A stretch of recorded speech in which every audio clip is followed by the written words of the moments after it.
Doctor José Ramón Cosío, buenos días y bienvenido. Hola, ¿Cómo Carmen. estás? Bien, ¿cómo estás tú? Buenos días. ¿Cómo podríamos estar con todo esto? Tú dime. Muy mal. Creo que algo que fue impuesto, que no fue diseñado adecuadamente, que le generaron todas las excepciones posibles desde el diseño, pues tenía evidentemente que salir mal.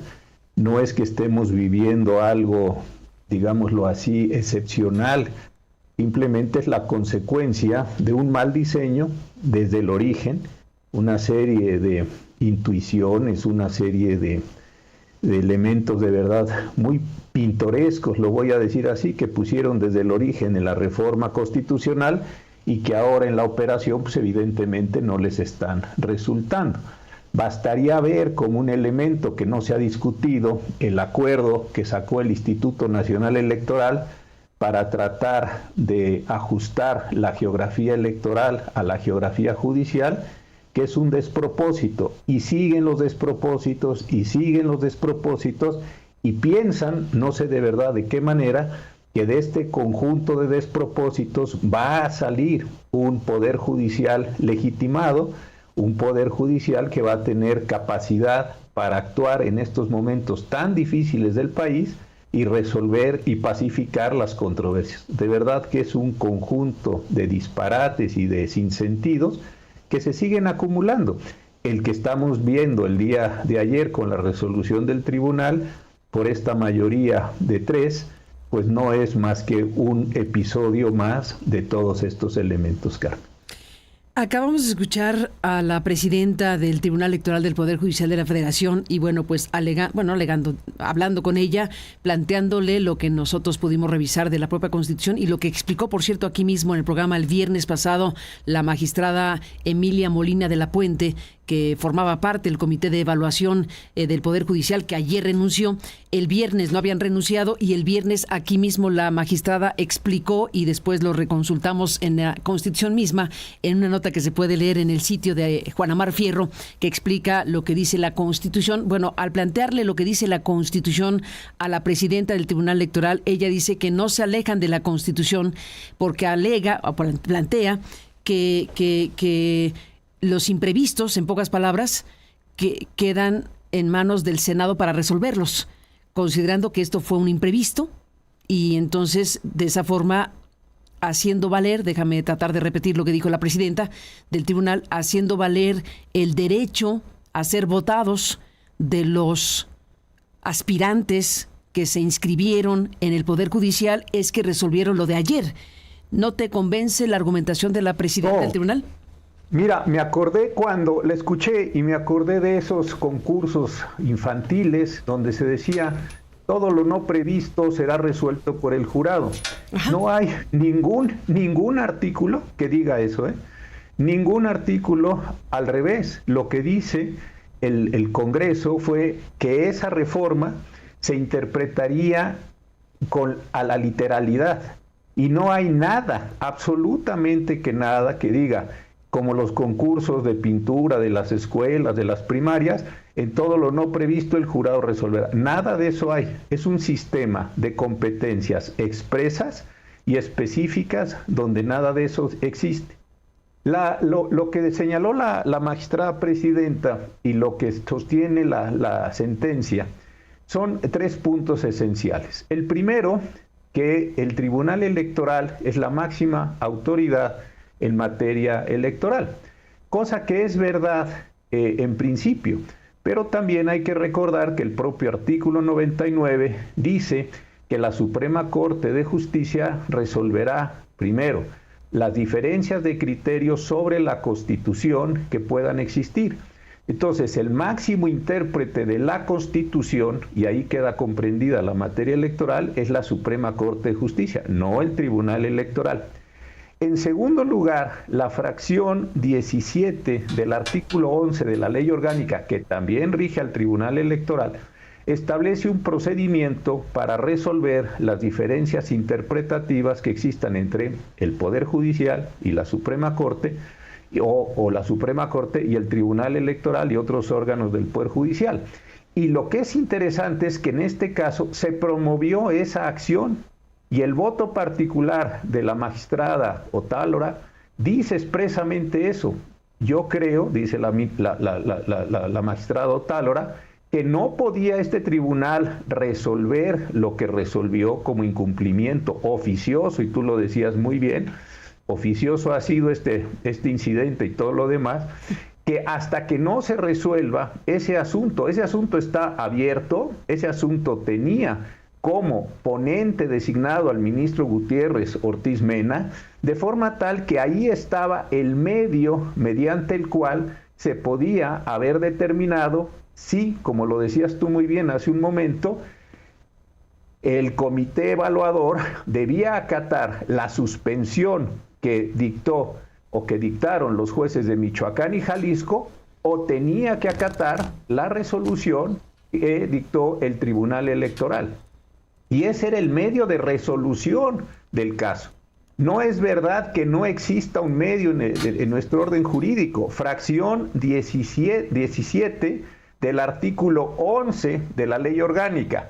Y ojo, para que no me digan que esa fracción está derogada, habría que ir al artículo 3º transitorio de la nueva ley orgánica del Poder Judicial de la Federación, que promulgó ya la presidenta Sheinbaum el 20 de diciembre del año pasado, en el cual expresamente dice que esa parte de la ley abrogada sigue en vigor hasta en tanto lleguen los nuevos ministros. Entonces también aquí hay solución jurídica, no es verdad que ahí quedó una cuestión. Entonces, el comité se encontró, y tú lo decías muy bien, con una situación compleja, y es, o acato la sentencia de los jueces de distrito en un juicio de amparo, o acato la resolución del Tribunal Electoral. ¿Cuál es el mecanismo para que ese comité pudiera proceder? Pues era esperar a que el Pleno de la Suprema Corte de Justicia, en términos, repito, de la fracción 17 del artículo 11 de la Ley Orgánica del Poder Judicial de la Federación, abrogada, pero no suspendida en su aplicación por este artículo transitorio, resolvieron. Entonces, ¿qué es lo que hizo el Tribunal Electoral? Abrió oficiosamente, lo cual es muy peculiar, un incidente a petición del Senado de la República, que no era parte legitimada en el juicio, y también se lo dijo muy bien la magistrada Otálora en su voto particular, para determinar si se había dado o no se había dado un incumplimiento, uno, y dos, cuáles eran las medidas que debían continuarse. Y aquí es donde empiezan de verdad los problemas. ¿Por qué razón? Si uno lee la sentencia, uno encuentra ahí unos elementos, déjame decirlo, peculiares. Primero, una reiteración de que son la máxima autoridad electoral, y eso nadie lo está discutiendo. Son la máxima autoridad en materia electoral, pero hay que entender la posición de supremo intérprete de la Constitución de la Suprema Corte de Justicia, que no del Tribunal Electoral. Sobre esto hay un número muy importante de casos que se han estado resolviendo a lo largo del tiempo, y ahí está esta cuestión. El segundo tema es, y tú lo planteabas muy bien, el de por qué el Senado tendría que hacerse cargo de estos elementos.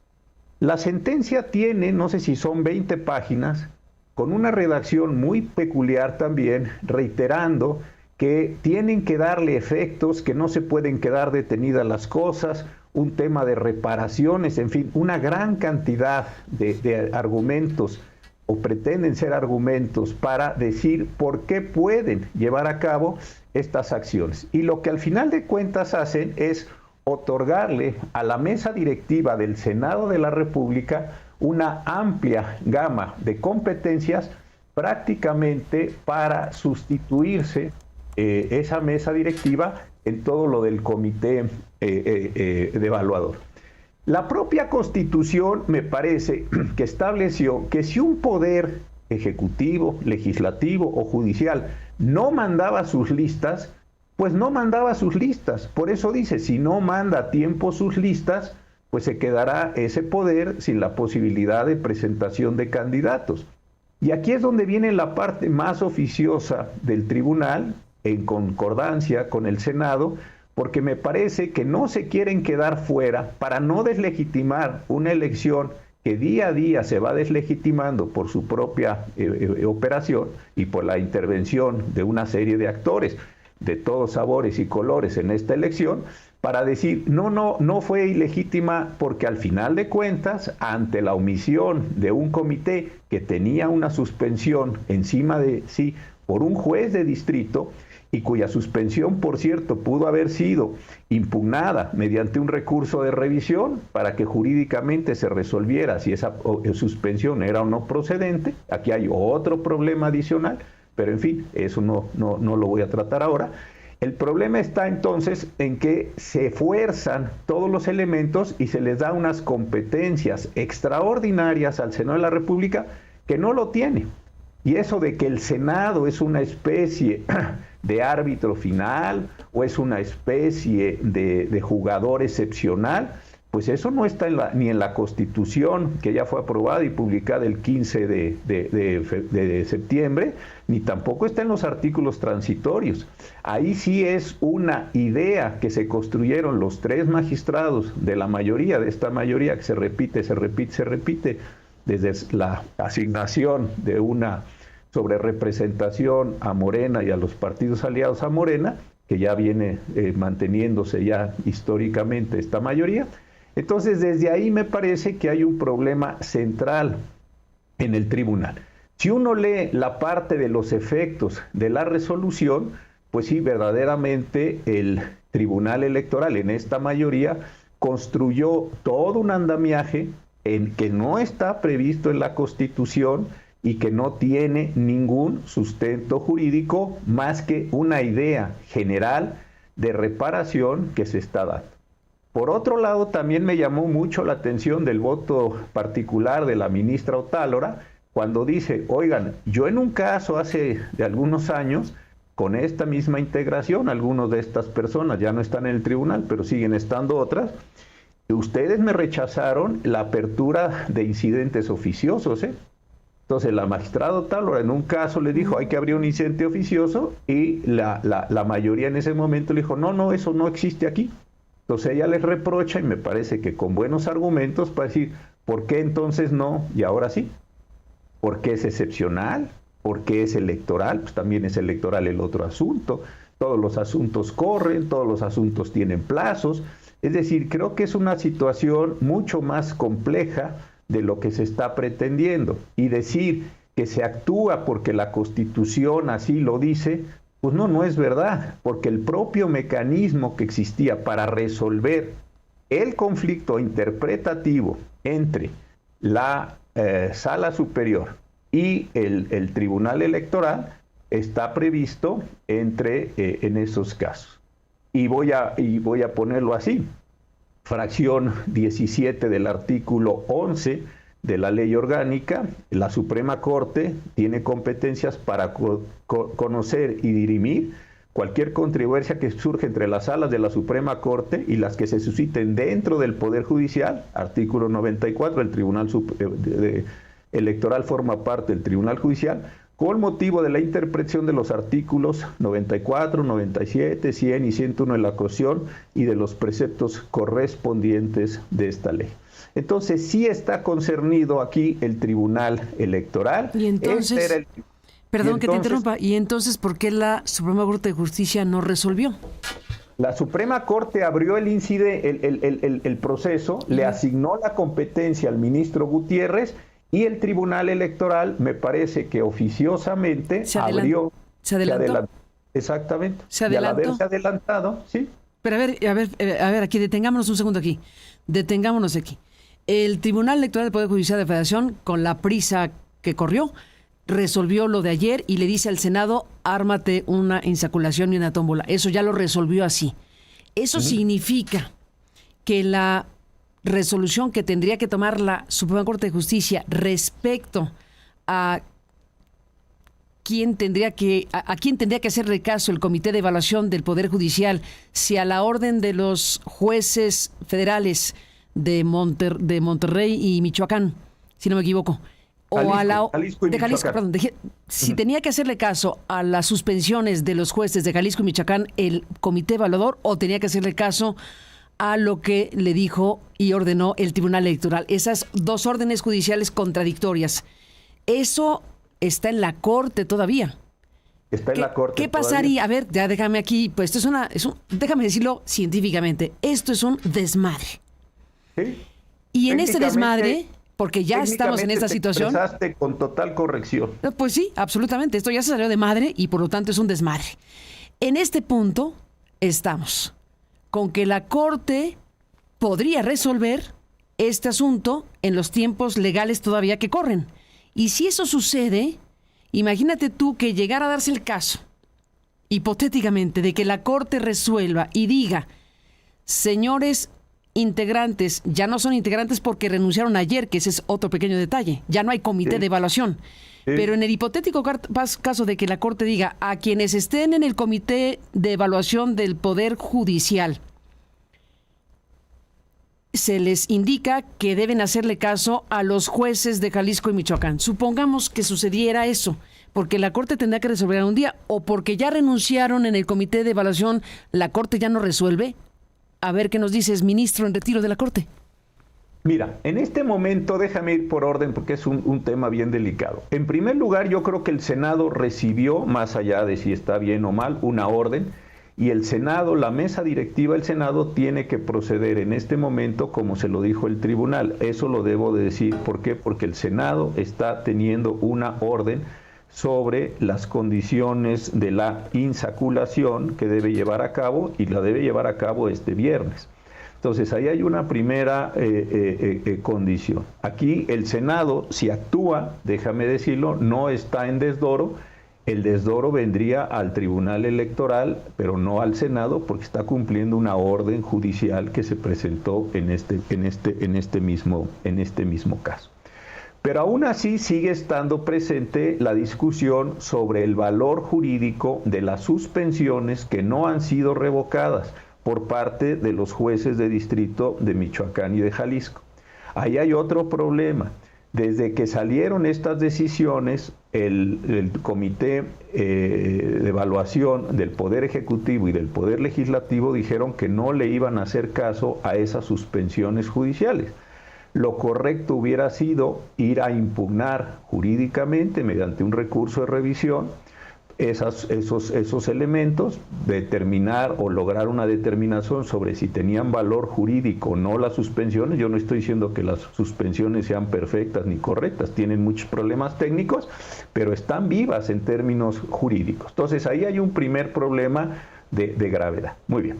Ahora, ¿qué es lo que sucedió el día de ayer? Como lo dices tú muy bien, los 5 integrantes del Comité Evaluador del Poder Judicial de la Federación presentaron una escueta renuncia diciendo que esto se debe a la imposibilidad jurídica de continuar con el proceso que fue encomendado a este cuerpo colegial. Así lo dice textualmente. Entonces, hoy ya no hay un comité. La forma de integración del comité pues, tiene todavía su propia mecánica y tiene sus propias condiciones. ¿Qué va a acontecer? Pues que este viernes el Senado, con la orden que le dio el Tribunal Electoral, va a seguir adelante, va a ir a la insaculación y a todos estos elementos que le fue señalando el tribunal, con un rompimiento muy claro de las condiciones constitucionales que se dieron en este caso, y supongo que tendrá pronto, después de esa insaculación, la lista de las personas que comparecieron ante el comité evaluador del Senado y la lista de las personas que resultaron nominadas por esta tómbola, por este sorteo, y tendrá entonces sus 2 listas. Estas 2 listas las va a hacer llegar el Senado al INE para que vaya formando ya las boletas, todo lo que sigue en el proceso electoral. ¿Perdón? El Senado va a enviar directamente al INE. Es que acabamos de hablar con la presidenta. A ver, si te entiendo bien. El Senado va a enviar directamente al INE solo en el caso de que la Suprema Corte de Justicia decida no hacerlo ella misma, porque en la entrevista que sostuvimos hace unos minutos con la presidenta del Tribunal Electoral, Mónica Soto, se habló del asunto de qué pasaría si la Suprema Corte de Justicia no hace suya la lista de insaculados por el Senado y entonces no lo envía al Instituto Nacional Electoral. Lo que estamos viendo ahora en la nota principal de Reforma es que cita la sentencia y dice que para el caso de que el referido órgano jurisdiccional, es decir, la Corte, no apruebe los listados, la mesa directiva del Senado podrá remitir de manera directa, pero primero tendría que ir a la Corte, el Senado tendría que mandarle a la Corte y la Corte decidir si hace suya esa lista y la envía al INE. De no hacerlo, ahora lo vemos, lo haría directamente el Senado, pero tiene que pasar antes lo otro, ¿no? Sí, exacto. Pero quería llegar al punto donde tú dijeras, quería llegar abreviando para llegar a tu pregunta anterior. Y la pregunta era, ¿qué sucede si en un determinado momento, no existiendo el comité de evaluación del Poder Judicial por la renuncia de sus integrantes, la Corte decidiera, que creo que era la pregunta que me hacías, decidiera restablecerlo o decidiera volver a actuar a través de un comité? Sí, ahí el problema que se presentaría, y va a ser otro problema enorme que va a volver a deslegitimar la elección en otro aspecto adicional a todos los que ya se ha deslegitimado, sería el problema de que en la materia electoral se van cerrando las etapas. Sería muy complicado que después se dijera, bueno, como la Corte designó a un comité nuevo, hipotéticamente, y ese comité nuevo no pudo actuar, entonces regrésense las cosas para que ese comité nuevo actúe. Creo que esto sería muy complicado. Dicho de otra manera, en el caso concreto, creo que el Pleno de la Suprema Corte de Justicia se va a quedar sin la posibilidad de presentar a sus candidatos y lo tendrá que hacer el Senado de la República porque la renuncia de los integrantes del comité, por las razones que seguramente ahora platicaremos tú y yo y la audiencia, no va a poder intervenir. No solo me refiero a este comité de estas 5 personas que renunciaron, sino a un futuro comité. Creo que se va a quedar sin la posibilidad de una actuación en este mismo sentido. Un posible futuro comité no lo veo. No, yo tampoco. Eso ya no, ya no hay comité, desapareció ayer. Ya no hay comité, no, y la posibilidad, por eso lo decía, y la posibilidad de restablecer ahorita un nuevo comité, no lo veo yo tampoco. No hay manera. Entonces creo que aquí la condición que se va a presentar es la de que efectivamente las personas que tuvieron algún tipo de aval por los miembros de este comité, por las 5 personas que integraron este comité, 2 hombres, 3 mujeres, van a ser llevadas a una insaculación para que con esos requisitos, hasta los que hayan alcanzado a evaluar, pues se determine cuáles son el número de personas que van a quedar constituidas como miembros o integrantes de la lista del Poder Judicial. Entonces creo que el gran resultado final, quitando las condiciones, va a ser que el Senado va a acabar enviando su lista y la lista del Poder Judicial a partir del material que reciba del Comité de Evaluación y del proceso de sorteo que realice, entiendo que va a ser en los próximos días, y entonces sí, esta es mi lista, diríamos así personificadamente, y esta es la lista del Poder Judicial, para que el INE la integre y la presente de esta manera, Carmen. Creo que así de mal van a salir las cosas. Déjame pedirte, José Ramón Cosío, un análisis tuyo respecto a los derechos aludidos, ¿no? La presidenta del Tribunal Electoral alude al derecho a ser votado de quienes se registraron para ser evaluados, no lo fueron, y eventualmente convertirse en candidatos y candidatas. Ya no será por idoneidad, sino por suerte, en un Ave María, dame puntería, ¿no? La gente votará de un universo de personas cuya idoneidad en esta parte de los 3 poderes, por lo menos, los otros dejemos el beneficio de la duda de que habrían hecho algún trabajo respetable para saber que el legislativo y el poder ejecutivo han evaluado correctamente a los aspirantes. Eso lo dejamos ahí y deseamos que ya en este contexto lo hayan hecho suficientemente bien. Pero bueno, en este caso en particular tenemos una argumentación que tú discutes, que hizo la presidenta del tribunal, respecto a que la Constitución les permite hacer lo que hicieron, que les permite recurrir al Senado porque dice que lo no previsto lo resuelve el Senado, en pocas palabras, y aludiendo principalmente al derecho de las personas que se registraron como aspirantes a ser votados. Eso es un principio fundamental que ella alega impulsó a los 3 que votaron a favor de esta decisión. Te pregunto y te pido una reflexión, José Ramón, respecto a los derechos, en particular, pero contrastado con los derechos de los ciudadanos a poder elegir, realmente elegir entre una cosa y otra, y a elegir en un universo de personas cuya idoneidad, dice la Constitución, tendría que estar garantizada por una evaluación previa de estos 3 poderes. Entre este derecho a ser votado y los demás derechos de la ciudadanía, ¿qué me dirías? Mira, creo que antes de eso, y ahorita entro a ese punto, hay otro asunto. Para poder participar, déjame usar esta expresión coloquial, en un juicio de amparo, como el que otorgaron los jueces de Michoacán y de Jalisco, las personas tienen que plantear la violación a un derecho constitucional, a un derecho humano. Entonces, no puedes pensar que toda la discusión electoral se está concentrando en los derechos político-electorales de quienes fueron al juicio ante el Tribunal Electoral, porque también están los derechos humanos de quienes fueron a los juicios de amparo en los que se otorgaron la bueno, suspensión. también, sí.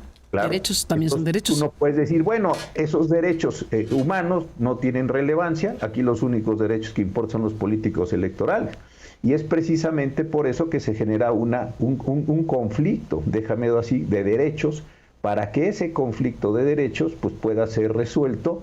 Desde mi punto de vista, hizo bien la Suprema Corte de abrir este procedimiento del artículo 11, fracción 17, que lo asignó al ministro Gutiérrez, pero creo que ahí sí, por la velocidad de un incidente oficioso, madrugaron la posibilidad de una resolución por el Pleno de la Suprema Corte de Justicia para decir efectivamente a qué determinación judicial debió haberse acatado, ajustado el comité de evaluación. Pero esa es esa discusión. Entonces aquí ya tienes de origen una discusión de dos derechos.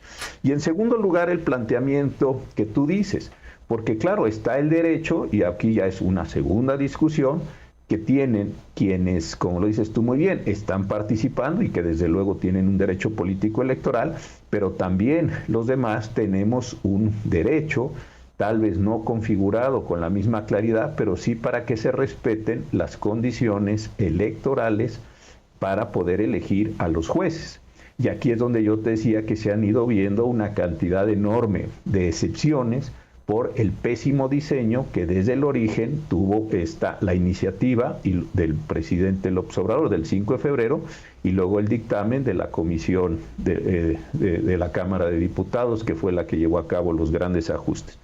No acabamos de ver que el INE va a subir en una página todos los currículos de las personas que van a participar. Los tiempos de radio y televisión van a ser escasísimos, de acuerdo con el propio Instituto Nacional Electoral. Se va a abrir la mitad de las casillas.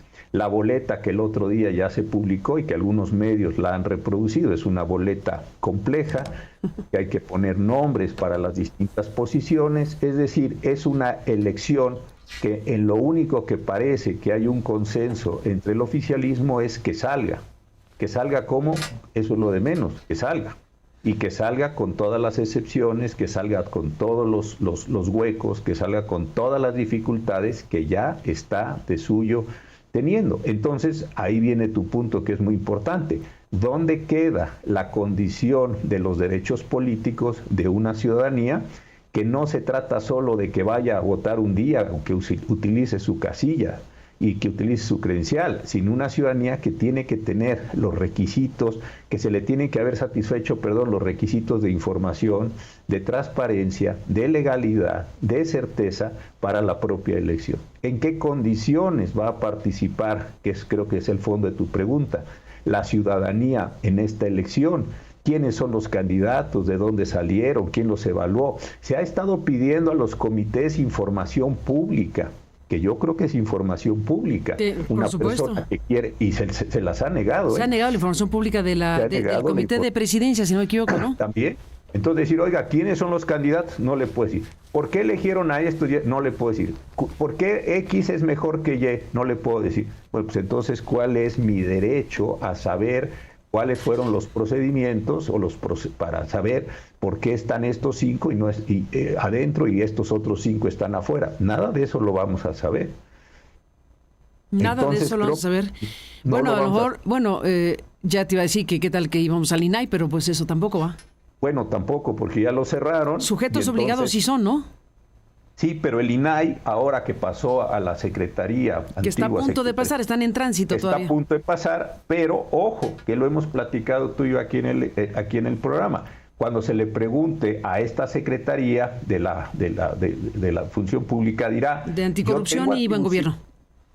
Corrupción y Buen Gobierno. Yo tengo atribuciones respecto de los órganos de la Administración Pública Federal, pero yo no tengo atribuciones sobre el Instituto Nacional Electoral. Consecuentemente, no le puedo ordenar al Instituto Nacional Electoral que dé la información, o tampoco le puedo ordenar al Instituto Nacional Electoral que le exija a los comités evaluadores que den la información. Es decir, se va cerrando otra vez el círculo de las excepciones, porque la Secretaría de Corrupción y Buen Gobierno es una secretaría que solo tiene atribuciones para los órganos de la Administración Pública Federal. No lo tiene para el INE, no lo tiene para el Poder Judicial, no lo tiene para el Congreso, no lo tiene para los estados. Entonces dirá, oiga, pues qué pena que no sabe usted quiénes son sus candidatos, porque yo no puedo exigir esa información. Entonces se están cerrando la información y estamos entrando en un proceso donde las listas no sabemos cómo se están formando y la negativa es expresa, aquí no es ficción. Y después de repente vamos a ver que hay 5, 20, 50, 1000 nombres los que vayan a estar allí, y cómo se llegó a ellos, pues vaya usted a saber. Vaya usted a saber. Pues nos quedamos, José Ramón Cosío, con esta situación, con esta realidad, en donde, bueno, pues se van desmoronando principios fundamentales de lo que se puede entender en el mínimo Estado de Derecho, cuando vemos pues el acatamiento a pie juntillas de las resoluciones que convienen en materia judicial y del desacatamiento masivo de las resoluciones judiciales que no convienen. Esa es una realidad que, pues ya, para decirlo claro, ha dinamitado o está dinamitando, déjame ponerlo no tan categórico, o está dinamitando pues lo esencial de un Estado de Derecho. Mira, yo te diría dos cosas. Uno, que el voto de la magistrada Otálora, de verdad, son preguntas, porque además es un voto muy bien construido, muy respetuoso, lo formula en términos de preguntas. Es decir, oigan, ¿y por qué no nos esperamos a que acabara ese proceso? Oigan, la Corte. ¿por qué? ¿De la Corte? Pues sí, ¿por qué no? Aquí sí abrimos un incidente oficioso y en otros casos no. Es decir, son preguntas de congruencia que dejó plantear. Pero creo que hay un tema de fondo en esto, y es lo siguiente. En el ánimo de que salga la reforma judicial a como dé lugar, bajo las condiciones que sean, por las razones que sean, que de verdad yo no alcanzo a comprender cuál es esta obstinación para que salga la reforma, lo que yo creo que no se están dando cuenta es que el Poder Judicial que empiece a actuar a partir del 1 de septiembre va a ser un Poder Judicial federal y local, porque los mismos problemas se están dando para las entidades, profundamente deslegitimado. Y no lo digo solo por las personas que van a estar, sino por los procedimientos que se siguieron para que esas personas estén. Este es el verdadero problema. En un país en el que, por más que se nos diga que las cosas van bien, que los abrazos y no balazos, etcétera, etcétera, todas estas cosas, pero que uno ve las tasas de delincuencia, lo que pasó este fin de semana en Salamanca, lo que está pasando en Sinaloa, etcétera. De verdad, un poder judicial tan deslegitimado como el que va a constituirse a partir del 1 de septiembre, de verdad, y lo pregunto con toda seriedad, ¿tendrá la capacidad para convocar a la pacificación pacífica, ahora sí, y no es reiteración, de los conflictos que estamos viviendo en el país? ¿O es un poder judicial que va a quedar tan deslegitimado en sí mismo que no va a ser un medio de solución de los conflictos, sino una causa de nuevos conflictos? Para mí este es el problema central, más allá de si se dijo, no se dijo, se hizo ya fuera en el gran total, en el total neto del final de los días, ¿de verdad cree el gobierno que con el poder judicial que van a producir van a tener la capacidad de Estado, no de gobierno, no de la transitoriedad de los partidos políticos y de quienes ganen la elección, de pacificar un país tan convulso como el que se está viniendo, se nos está viniendo encima? Esta yo creo que es la pregunta para mí de fondo, Carmen. Pues ahí queda la pregunta de fondo, José Ramón Cosío, y bueno, pues déjame cerrar la conversación, te pido, con algo que le pregunté a la presidenta del tribunal hace rato, en esta entrevista que nos concedió más temprano. Prefirió no contestar ante la posibilidad de que la Corte Suprema recibiera del Senado la lista de candidaturas obtenidas de una tómbola, sin el proceso de idoneidad, por lo que se ha explicado. Si la Corte resolviera no hacer suya esa lista y por lo tanto enviarla al INE para que le integrara ya al propio proceso electoral, ¿qué ocurriría en ese caso? Se entiende que no podía contestar la presidenta del tribunal porque eventualmente tendrán que pronunciarse como magistrados. Pero en la siguiente pregunta que le formulé, en el caso hipotético de una circunstancia X, ¿existe un mínimo de posibilidad de que el Tribunal Electoral del Poder Judicial pueda sancionar a la Suprema Corte de Justicia de la Nación, como lo ha planteado la Presidenta de la República? Prefirió no decir nada al respecto, pero te pregunto a ti, ¿existe esa posibilidad, como lo ha dicho Claudia Sheinbaum? No, yo creo que la posibilidad es al revés. Si vemos la fracción 17 del artículo 107... Pero la Presidenta ha dicho que el Tribunal sancione a la Corte. Sí, yo lo que digo es que es al revés. Es al revés. Si vemos lo dispuesto en la fracción 17 del artículo 107, la Corte puede sancionar a quienes incumplan con una suspensión. Ese es el problema, una suspensión de amparo. Entonces creo que ahí está mal alineada y ojalá que de verdad no se dé, pero la Corte podría considerar que aquellas autoridades que violaron la suspensión, buena o mala, pero una suspensión que pudo haber sido revocada mediante los procedimientos judiciales correspondientes, puede ser sancionada. Dice la fracción 17 del artículo 107, la autoridad responsable que desconozca un auto de suspensión o que ante tal medida admita por mala fe o negligencia fianza o contrafianza que resulte ilusoria y suficiente, será sancionada penalmente. Creo que conforme a nuestro orden jurídico, la posibilidad de sancionar está en manos de la Suprema Corte más que del Tribunal Electoral. Ahora, todos estos elementos se pudieron haber resuelto con el procedimiento que está abierto en la Suprema Corte, del cual es, insisto, ponente el ministro Gutiérrez Ortiz Mena, para efectos de que jurídicamente y conforme al órgano superior de resolución de los conflictos, el máximo intérprete de la acción, que eso sí es la Suprema Corte y no se lo puede disputar eso el Tribunal Electoral, al final del día la Suprema Corte es el máximo intérprete de la Constitución en nuestro país. Eso se pudo haber resuelto. Al no haberse permitido que ese procedimiento se resolviera por haber abierto oficiosamente un incidente de incumplimiento de la sentencia del tribunal, pues todos estos temas quedan en duda. Entonces, ¿podría considerar el tribunal que algunos ministros o los ministros o los miembros del comité u otras autoridades están en una situación de desacato? Sí, sí lo podría considerar y tendrían posibilidades de faltas administrativas o penales. ¿Podría la Suprema Corte considerar también que hay desacato en las suspensiones otorgadas por los jueces de Michoacán y de Jalisco? También lo podría haber y también ellos tendrían elementos jurídicos para sancionar a quienes hubieran desacatado su suspensión. Podrían considerar inclusive que estos son los magistrados del Tribunal Electoral. Consecuentemente, estamos una vez más en una situación que lo único que está haciendo es complicar muchísimo y deslegitimar la totalidad del proceso electoral de unos jueces, de unos juzgadores en general, que el país requiere de forma nítida, de forma clara. Esta historia de que todos eran corruptos, todos se beneficiaron, pues a lo mejor tiene unos elementos o seguramente tiene unos elementos de verdad, pero se cree de veras que con este proceso tan atropellado, tan ensuciado, tan irregular, con tantas declaraciones, con tantas opiniones, va a salir un poder judicial claro? ¿Cuál va a ser el nivel de abstención? ¿Cuáles van a ser la participación de las delincuencias en la postulación y apoyo a los juzgadores? ¿De qué manera las maquinarias de los partidos políticos van a intervenir? Y mientras todo esto sucede, y aquí estamos con esta condición, allá afuera, en los Estados Unidos y en otros países del mundo, están viendo cómo se saca las mayores ventajas políticas y económicas de un México que se está destruyendo en sí mismo en estas disputas y que no está atendiendo los problemas generales. Fíjate que me acordaba mucho de cuando se aprobó el acta de reforma de 1847, cuando restablecimos el sistema federal después de la Constitución centralista del 36.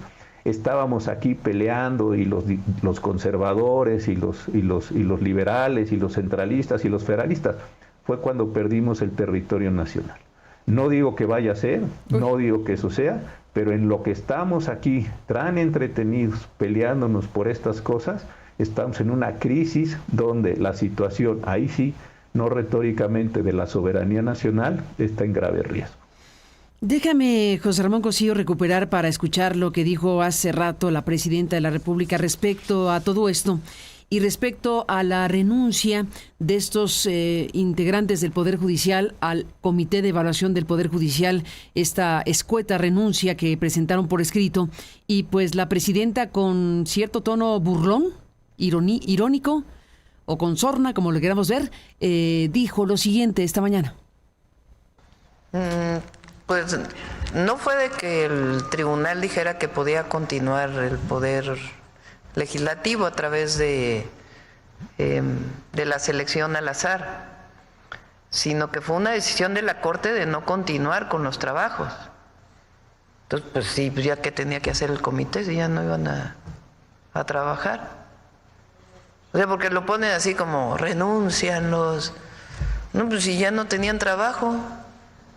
Ya la Corte ya les había dicho que ya no iban a seguir desarrollando su actividad, pues ni modo que siguieran ahí en un comité que ya no tenía ningún sentido. Entonces, ¿qué resolvió el Tribunal Electoral?